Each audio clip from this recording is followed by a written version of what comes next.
सरकार लोकांच्या आस्थेचा आणि संस्कृतीचा थोडाही विचार करत नाहीये। डेव्हलपमेंटच्या नावाखाली आज शेकडो घाट मंदिरे आज सरकारने तोडण्याचं काम हाती घेतलेलं आहे आणि त्यापैकी एक महत्त्वपूर्ण घाट म्हणजे वाराणसीतला मणिकर्णिका घाट। देखिए मंदिर है, ये टूट रहा है। यहाँ से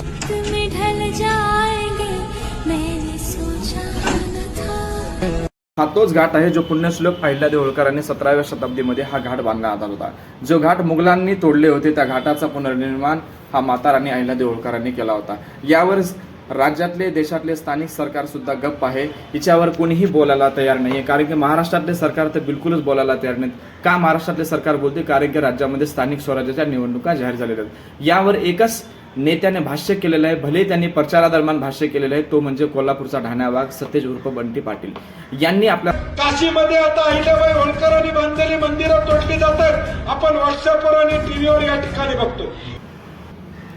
ही मंदिरं ही घाट तोडण्याचा विरोध ज्या शंकराचार्यांनी केला होता त्या शंकराचार्यावर सुद्धा बनाने के लिए कॉरिडोर माने एक रास्ता गलियारा बनाने के लिए यहाँ के प्राचीन पुराणों में जिनका वर्णन है, ऐसे मंदिरों को भी तोड़ करके और उसके अंदर की मूर्ति को भी तोड़ करके फेंका जा रहा है।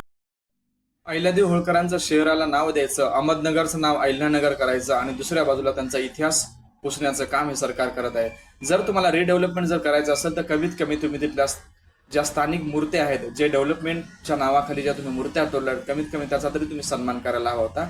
त्या मूर्त्या उचलून कोणी एका दुसऱ्या बाजूला ठेवायला पाहिजे होता, नंतर तुम्ही डेव्हलपमेंटचा विचार करायला पाहिजे होता।